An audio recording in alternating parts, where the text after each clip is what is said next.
Nthabiseng Ja Rose Jafta's biggest passion is that of poetry or spoken word, and has expressed that through a number of platforms, which include the stage and her favorite, which is publishing the poetry collections in the form of a book. Now, the Free State-born based poet and mentor has a number of published titles and DVDs under her belt and recently released 2 more. The first collection is a book with poems she co-wrote with students from Tuseletso High School in Bloemfontein after a poetry mentoring program. It is titled Revival. Now, the second one is a collection of her own poems, which follows on the theme of Bewo, that has been rather one of her successful publication. It is titled Bewo Planter. She now joins us in studio to tell us a bit more about these books. Hello and welcome to the show. Hello, and hello to the viewers at home. Thank you so much for coming. Let's start with Bewo Planters. It comes after a series of other publications, but what is the significance of the word Bewo? Seeds, translated, the word Bewo. It's a Sesotho name for the seed. We are seed planters. We plant in various ways. We plant in people's lives, and there are people who also planted in our lives so that we blossom into the fruitations that we are today.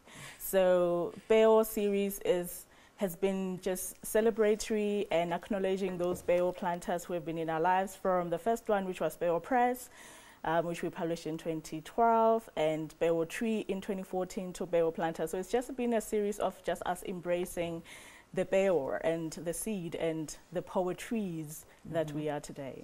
Now, in the book, you mention paying homage to being. What is the significance of this?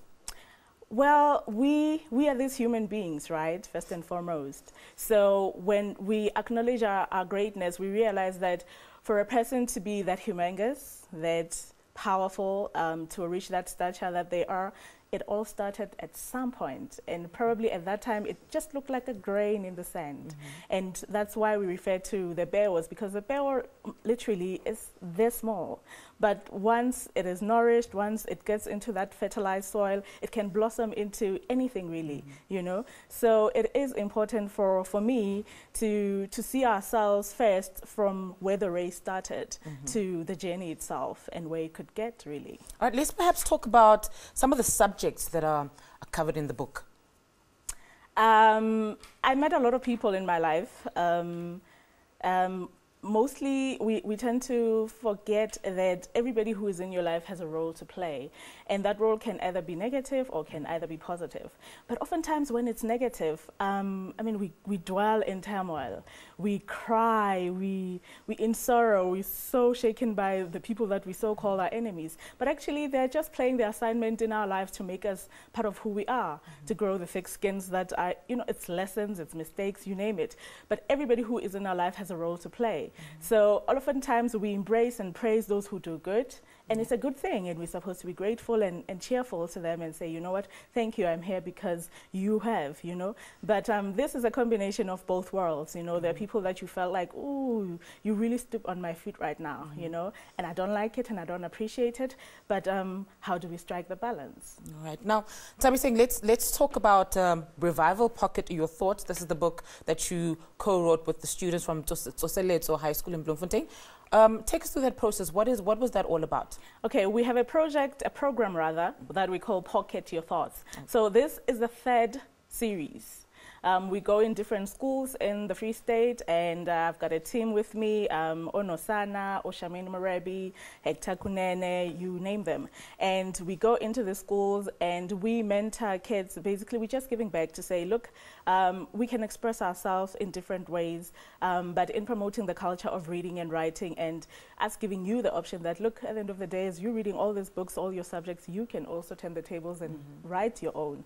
So we go into the school, we get a selection of kids who are interested in creative writing, be short stories, be journalism, be poetry, whatever. We sit in there and we do this series of training with them. And literally the output after those workshops is that they need to write stuff down as part of the exercises.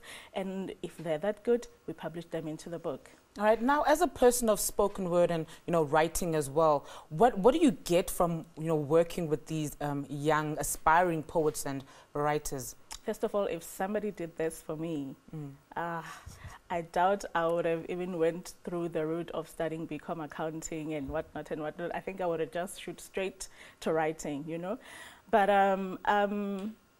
when you work with kids and when you do anything really that you're passionate about and you feel like it's your chance now to give back, you know, one, it just pleases your heart, it just melts your heart, you know. But two, you feel like you're serving some form of a purpose, you know. So you widen also your wings, you know, from the stage to the page, and now you take it further to say, can we groom others that can come before us, you know? And this is just the platform really, but also for them to know that it is possible and they can read and enjoy reading, but moreover they can write. But Thabiseng, do you think, are young people actually interested in poetry? They are. I mean, if you read some of the books, some of the works inside Revival 1, you know, I mean, when we started, we named the books after the schools themselves. So Revival is actually Tsoseletso High School in Bloemfontein. The first book was Harmony because of the name of the school itself was Harmony. But it's funny that the actual titles of the book speaks to what these kids have written. And I've been revived so much by just reading the thoughts and the feelings and the expressions of these kids, you know. And some of the things that they write, as young as they are just so big. And you ask yourself, but where does this come from?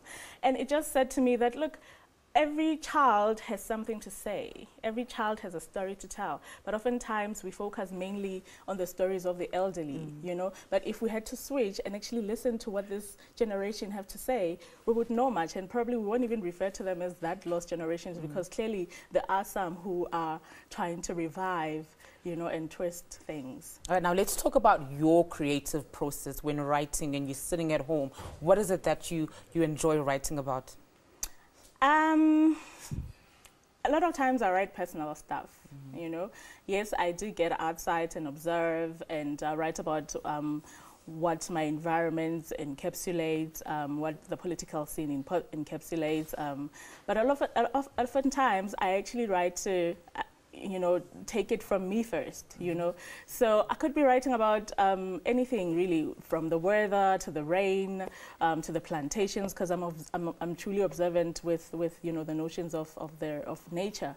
But I write about me, you know. I write about things that I go through, the pains, the joy, the smiles, everything really that I go through as a human being. All right, well, thank you so much for joining us. I'm afraid that is where we'll have to leave it for now. All right, there was Free State-based poet, mentor and skills development manager Thabiseng Jaros Jafta speaking to us about two of her latest books. One is called Bewa Planter and the other one, which she co-wrote with learners from Tsoseletso High School, is called Revival. Do email jaros27@gmail.com to order a copy of any of her poetry books. But it's time now for an ad break, but do stay tuned for more.